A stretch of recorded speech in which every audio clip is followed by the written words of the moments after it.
Hello, everyone, and welcome back to the Stellar Cycles podcast, your hot girl database for all the things that we girls honestly should have been taught a long time ago. Everything pertaining to your femininity, your cycle, and your wellness, and your walk in life as a woman. I'm your host, Alina, and today we're going to be talking about listener questions. The goal for this episode is to answer the questions that our amazing listeners have been sending in, things about Stellar Cycles, the podcast, reproductive information, my life, health, recipes, the ultrasound world, and a lot more questions. I finally feel like I'm getting to know this audience and how it sets itself apart. I think this episode will be a great chance for us to get closer. Some current updates. We went to Austin, Texas at the beginning of this month for a live podcasting event, which just means that they sit on stage and they do their podcasts live in front of an audience. And I was very excited to go to see this Dear Media production because Dear Media is one of my favorite broadcasting networks. And I really wanted to see those people in real life and see what they were like and stuff. More about in today's episode, though, because that was one of the questions. So we are continuing on with home furnishing. We're not quite yet done. We want to put up our fireplace and a bunch of other things. My mom's coming to visit me this weekend, and we're just kind of gearing up for summer, spending more time at the beach, spending more time riding the boosted boards, doing a lot more exploring of the area, as well as maybe going south, checking out Mexico since we're so close. And of course, just shorter domestic trips to Michigan, to Washington to see family. Let's get into the questions for today's episode. I've compiled some questions that I've been receiving from you guys. They're both recent and a little bit older. I'm hoping that we can do this every month or so. Just a reminder to take everything I say with a grain of salt and always be sure to do your own research. All right, so let's get into our questions. What inspired you to start the Stellar Cycles podcast? Apart from being very into puberty and female wellness from a very young age, even before I got my very first period, I was really, really interested in that stuff. And then once I moved through college and went into my ultrasound field, I rekindled that interest because it's just something that grabbed my attention. I was noticing how many women were dealing with reproductive issues, menstrual issues, and the problem at hand, apart from all the suffering that people are going through, is the lack of talking about it. And the lack of talking about it, I think, always allows the problem to persist and persevere. So I was like, you know what? I've always liked listening to podcasts. I really want to start my own because this is something that I can talk about for days. With any person that I meet, guy, girl, anybody, if you want to get to know more about the woman's body, I'm the right person to talk to. That's really what inspired me to start the Stellar Cycles podcast, especially because I was still running into some discomfort when it came to talking about the cycle or talking about periods, which is something that as women, we have literally been dealing with since the beginning of time. So how is it still such a taboo topic, right? And yeah, that was the start of Stellar Cycles. How do you decide which topics to cover in your episodes? Honestly, it's kind of a mix and match of things that I find really interesting and that I really want to share with my listeners and things that I feel like I can fill in the gaps on in today's world. I'm looking up and I'm researching what are people struggling with, what are they Googling, what are they looking for, and also talking to people in my community. I'll meet, let's say, someone at book club, and let's say they work in a very interesting field like sex education. And I'm like, you're coming on to the podcast. We're going to do an episode together. So that's how I decide which topics to cover. Anything that pertains as being helpful to women and to our health, I put in this show. Can you share some insights into your personal daily wellness routine? Yeah, I would say it has taken a few years of work to get to this space. For me, a personal daily wellness routine consists of both a solid nighttime routine and a solid morning routine. The nighttime routine is essential because it sets you up to have a morning routine.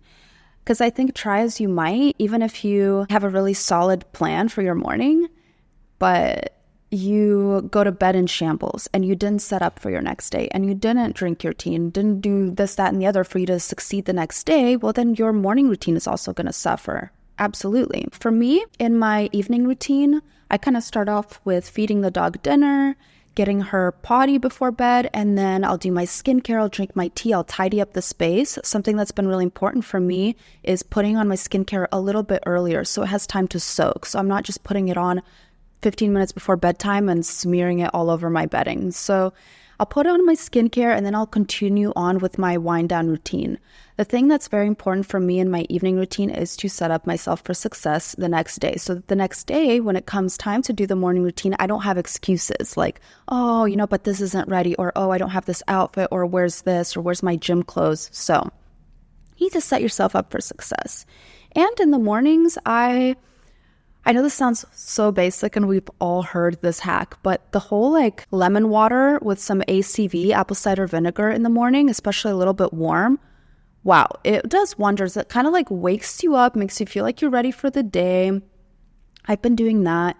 Tongue scraping, of course, is really important. Usually when I get out of bed, as soon as I hear my alarm, I get out of bed, because if I continue laying there, it's over.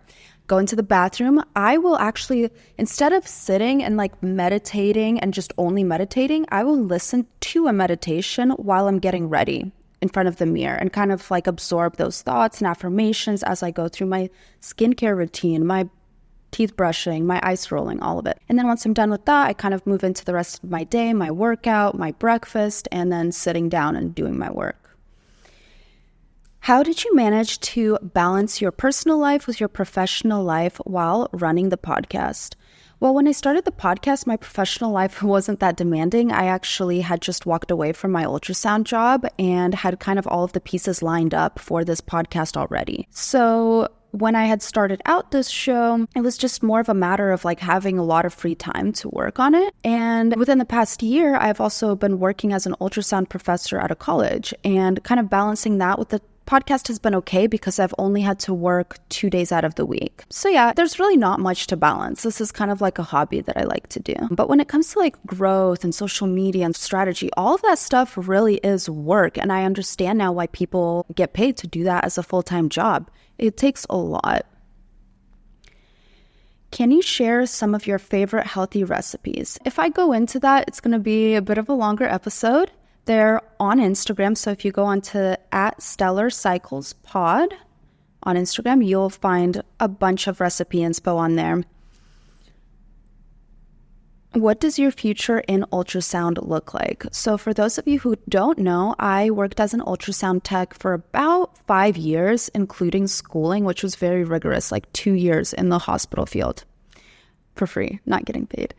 And then 3 more years outside of school. So my future in ultrasound, it's hard to say, because with this type of job, it is something that your parents and your peers are kind of yeah, that's a good, solid, secure job. You should go into that. That's, you won't regret choosing ultrasound. And I do agree with that partly. However, once you're already in the ultrasound field, it can be really hard to move up. There's just not much room to move up. You're the ultrasound tech, and if you want to earn anything more than that or have more responsibility, the only option for you is realistically to go to medical school and become a radiologist, the doctor who reads the ultrasounds.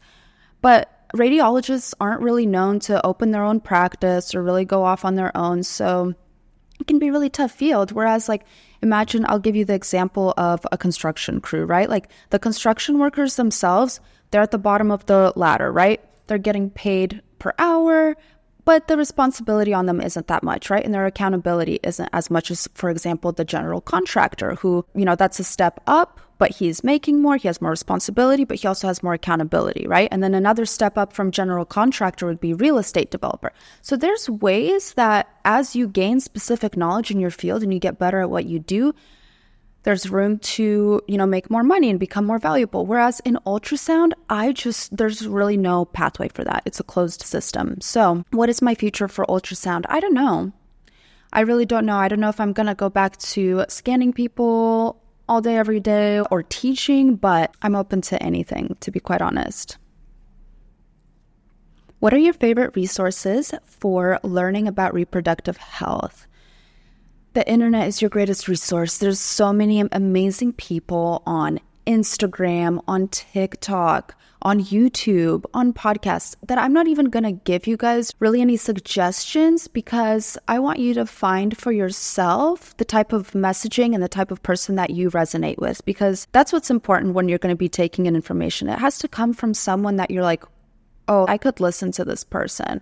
But the minute that you detect any sort of BS or fakeness, you're like, I'm not going to believe anything they say. So number one, the internet is your best friend. Use it while it's free. And literally all you have to do is use a search bar. Whatever it is that you're struggling with, put it in the search bar of Instagram, TikTok, YouTube, podcasts, and you will find literally so much free material that you can use to kind of get you started. That's what got me started. I was literally listening to one of my podcasts that has nothing to do with reproductive health. And the girl that was hosting it was like, hey, I read this book, Woman Code by Lisa Vitti, and this is insane. This changed my life. So that's kind of what started everything for me. All it took was just one book. Oh yeah, and I don't think I mentioned books, but books are fantastic. Fantastic. Especially more so, I think the internet can be really helpful because it can like show you visually how people do things or show explanations like that. But books take a lot more work to put together, a lot more research. So a lot of them are richer in information, so to speak. How do you handle negative feedback or criticism from listeners? Honestly, I wish I would get some. I really wish I would get some. Please give me some feedback in the comments here, because anything helps for me to continue to mold and shape the show into exactly what is needed for you guys to enjoy it and for you guys to gain something from it. So any sort of, obviously, like, don't bully people, but I don't see any criticism as negative feedback, because any sort of feedback is going to be helpful and useful in some sort of way if you can manage not to take it personally. Best ways to manage PMS symptoms and menstrual cramps. Yes. Number one is movement. So even if you are moving towards the end of your cycle, you can feel your period coming, resist the urge and the temptation to stay sedentary and not move around, because movement, number one, will help you feel emotionally better, and it will help your body feel physically better. Now, when it comes to what kind of movement you're going to pick, that depends on you, because you want to pick something that you can stick with, that you can enjoy. And for me, I always encourage the girls in your PMS week, do yoga, dance, do something that gets your hips involved and gets all that tension out of your hips. They say a lot of the reason why Western women have such reproductive issues is because we don't move our hips enough, and we're not in positions enough where our hips are flexible or stretched. So I found that to be really, really interesting. You guys also know I swear by red raspberry leaf tea. So it's made from the leaves of raspberry plants. What it does is it's going to help your uterus not cramp up so much when you are bleeding or experiencing PMS cramps. Just any sort of uterine cramping is just going to soothe it and help you have an easier period. And magnesium. Magnesium, it is a muscle relaxer. Your uterus is a muscle. So magnesium is also going to really, really help during menstrual cramps, PMS symptoms. It's going to help you sleep a little bit better too. Can you share a memorable moment or episode from your podcasting journey? I would say it was when we decided to hold our webinar, and it was my understanding that we were doing it for female employees of this company, but when we logged onto the Zoom, it was like mostly guys. And I was like, what, how is this gonna go? Like, they don't care to hear about this, and some of them didn't. You could see the light going out from their eye immediately, but what I really liked was there was some guys in there really taking notes, and they were really just like, oh yeah, my girlfriend deals with this. Like, how can I be more of help to, like, how can I understand this better? And I was like, literally, sir, bless your heart. Like, I hope everything good in life happens to you, because that's amazing that even though like this has pretty much nothing to do with your interests as a man, but just you wanting to take on more responsibility and more knowledge to make things easier for your women. I was like, yes, there are good men. What has been the most challenging part of hosting a podcast? Doing everything yourself. And I don't mean like editing, because I do have a great editor. Her name is Joyous, and she makes the audio sound so great, and she does incredible.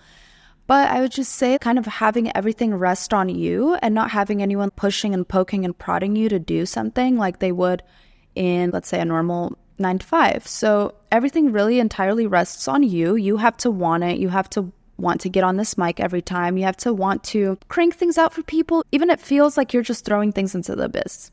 That's probably the hardest part, because at a job, at school or work, you kind of know if you're doing good or not. The results, there isn't much of a lag to the results, right? You take a test, you see your score.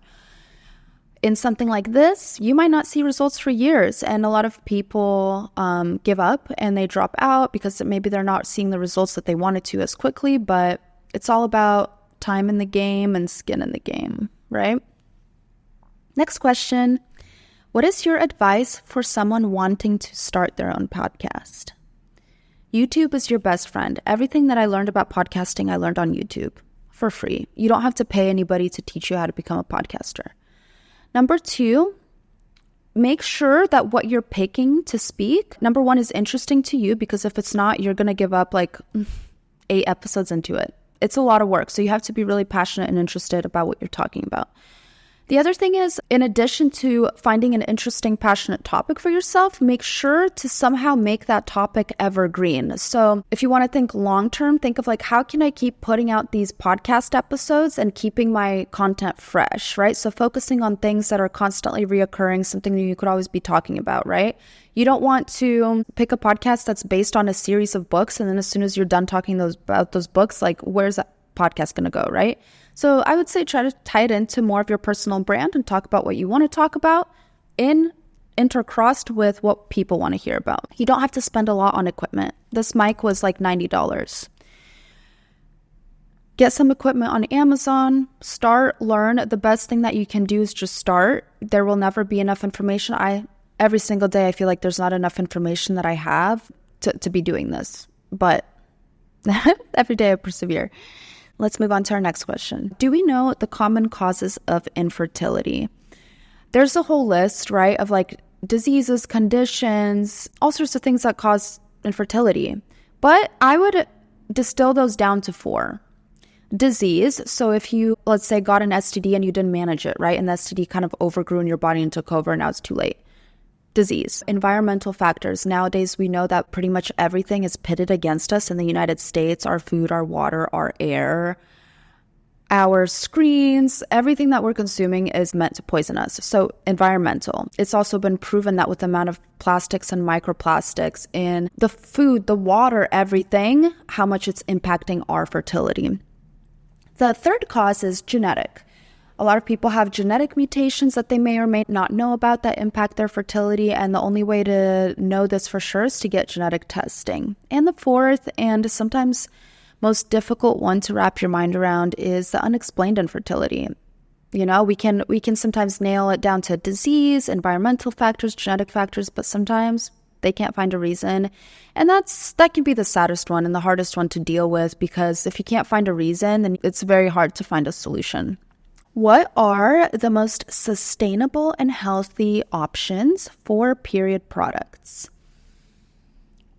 Honestly, with the whole tampons versus pads debate, cups, whatever, I don't think either one is better than the other necessarily for the body. It's just what works best for you. However, the materials that these products are made of is what matters. For the past 2 years, I've only bought organic pads, organic tampons, organic liners, organic wipes even.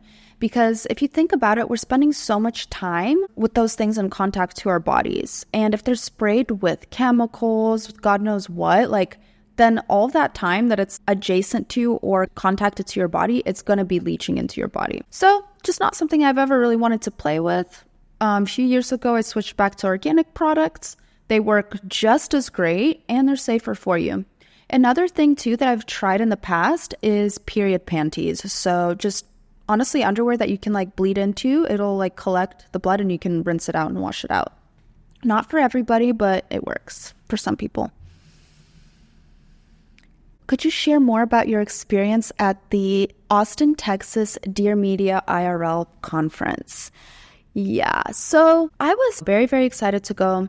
in my mind, I was like, this is like my first podcast event. I can't wait to like meet these people that I listen to their shows every week. I love their content. I'm so excited. Maybe ask them some questions from a young podcaster, get some insight, and like tickets were literally like $400 or $500 for the day just for you to sit there and listen to them podcast on stage. So my sweet husband, he took me to Austin, Texas for this, and our dog traveled with us. She was so sweet. But we get to the event, and it was very cutely done and everything, but the vibe that I got was that it was just like, how do I even say this without sounding mean? It was just a way for these podcasters to continue to like glorify themselves and regurgitate everything that we hear them talk about anyway, week to week to week. Both me and my husband looked at each other, and when we were leaving, we were like, do you feel like you're leaving with anything new? And like, no, we absolutely are not. So, the goodie bags were really good. So thank you, Dear Media, for those. But as far as Lauren Bostic, Michael Bostic, I kind of did expect them to mingle and mix with the people and the fans more, because it did feel kind of like a fan event. And if people are paying $400 a piece to come to this, we don't want to hear about how you do mouth tape every night. We already know, like, we might want to talk to you or get a picture with you, but they would just kind of like come onto the stage, do their bits and pieces, tell us what we've heard already 100 times before, and then disappear off the stage. And then we just sit and wait. Of course, they launched a brand new product, so very good for them. Yeah, I wouldn't say that I would go as someone who wants to network and actually learn something, gain something from this event. If you want to go and feel like a fan, it's for you. How am I supposed to know which phase of my cycle I am in? Well, it can be difficult for people who don't have regular periods, because if you have regular periods, it's a lot easier to kind of track and see where you're at. Whereas if you're kind of all over the place, well, that doesn't really give us a baseline that we can go from. So what you want to do is kind of take stock of how you feel. First of all, just close your eyes and be like, okay, do I feel energetic? Do I feel tired? Do I feel social? Do I feel anxious? Do I feel like feeling bad about myself, low self-esteem? And just kind of tap in to see, like write that down. And then you can go into your apps if you track your period. And during your period, that's your menstrual phase. Once your period ends, that's your follicular phase. Right smack dab in the middle of the month is your ovulation phase. And then after you ovulate, kind of for the second half of your month, that's your luteal phase. So the luteal phase can be the longest one and kind of the most miserable one. So it's kind of crazy that the girlies only get like 15 working days out of a month that we operate our best at. How do I accurately see if I'm ovulating when trying to conceive? Well, apart from other bodily hints such as your basal body temperature going up, your cervical mucus, so the stuff that comes out of you being more sticky, you can actually do ovulation kits, like testers. So it's kind of like a pregnancy test, except for you pee on it. You start usually 10 days after your period, day 10, day 11. And it kind of tracks and lets you show where that spike is and when you're ovulating. So that's kind of the best way. If you're conceiving, if you're not conceiving, it's the best way to pinpoint your ovulation. Be like, okay, my peak is today. That means I'm ovulating tomorrow. Next question. Why is my menstrual cycle irregular and what can I do about it? Welcome to life as a woman. Why is my menstrual cycle irregular is such a loaded question, but it boils down to one thing, and that is the fact that a lot of our menstrual cycles as women have never even got the chance to become regular, because so many of us at age 14, 15, 16 are put on birth control. Like at any first inkling of a discomfort or something not feeling right, and we want to go to the doctor and get some help, we get told that, oh yeah, the birth control pill, here you go, this is going to make everything better. So because of that, the birth control, it actually suppresses whatever menstrual irregularity or cycle irregularity you had, which means that for years and years and years, that underlying issue is just being suppressed. It's not actually being dealt with. So a lot of our menstrual cycles are irregular because they've never had the chance to become regular. Number two, again, disease. So certain conditions can lead to irregular menstrual cycle. Your environment, so endocrine disruptors, things that are bad for your hormones, chemicals, toxins, what's constantly leaching into our foods, our air, our water, that can lead to irregular menstrual cycle and then lead to infertility. You see how these things kind of stack up together? And genetic, you can have menstrual irregularity because of genetic things. And of course, there are some things that we just simply can't explain.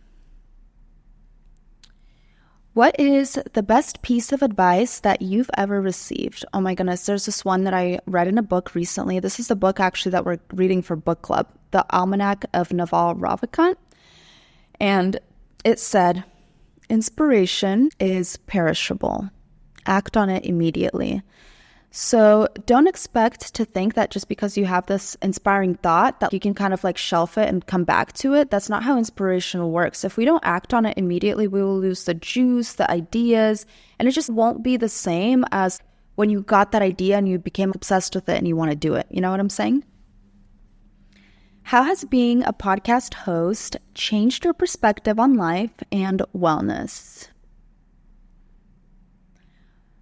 It's shown me that as much as the internet and technology can subtract from our wellness, think about how much we've also gained for wellness, for life, just because of people putting out and sharing information, sharing the things that they're passionate about, sharing about health. Every day that I get on TikTok, there's someone putting something out there that nobody had anything about it, and they said, hey, I went and I got tested for this and it changed my life. So being a podcast host has shown me how important it is to talk about things, how important it is to talk about the things you're struggling about, because if you can talk about those things, you make other people feel a little bit better and you make them feel like they're not alone. And yeah, just hosting the Stellar Cycles podcast has shown me that you can draw together a random group of 300 people who don't know you, but they fuck with your content and they feel like they can take something from it and they keep coming back and showing up, and that's amazing. So I love doing Stellar Cycles for you guys. Oh, not me getting emotional. Jesus Christ. Okay, how do I recognize and address hormonal imbalances in my cycle? Well, this one can be a little tough because I think that hormonal imbalance is this buzzword that's just been thrown out and thrown out and thrown out on social media.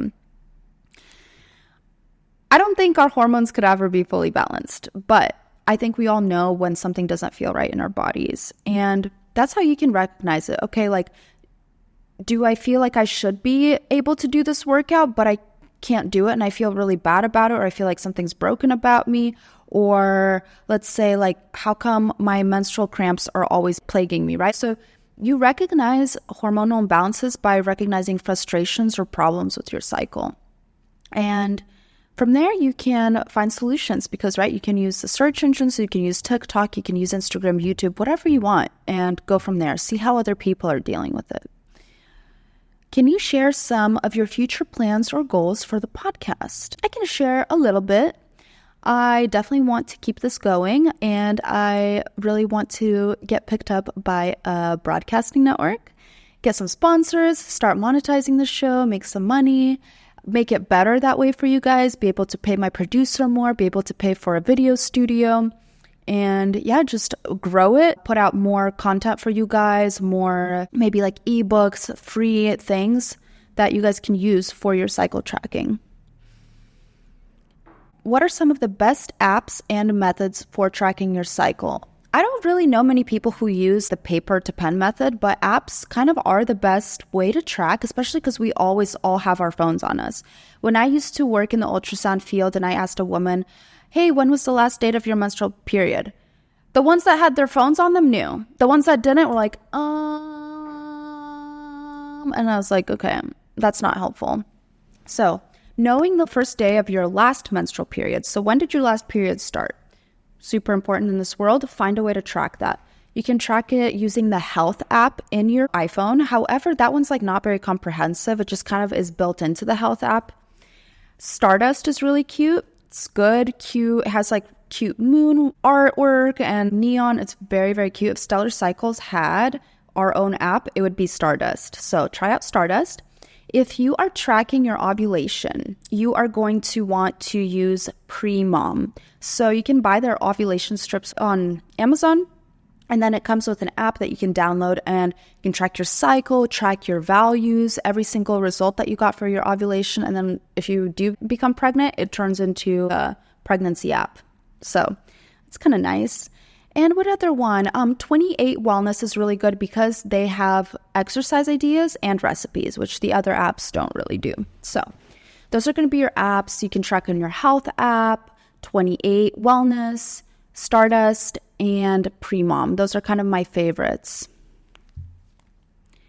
What's the most interesting thing you've learned from a guest on your show?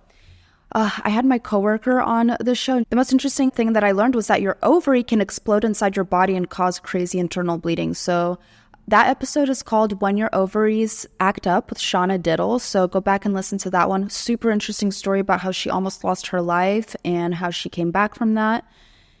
And lastly, how can listeners support and get more involved with Stellar Cycles? That's a cute question. You guys are so sweet.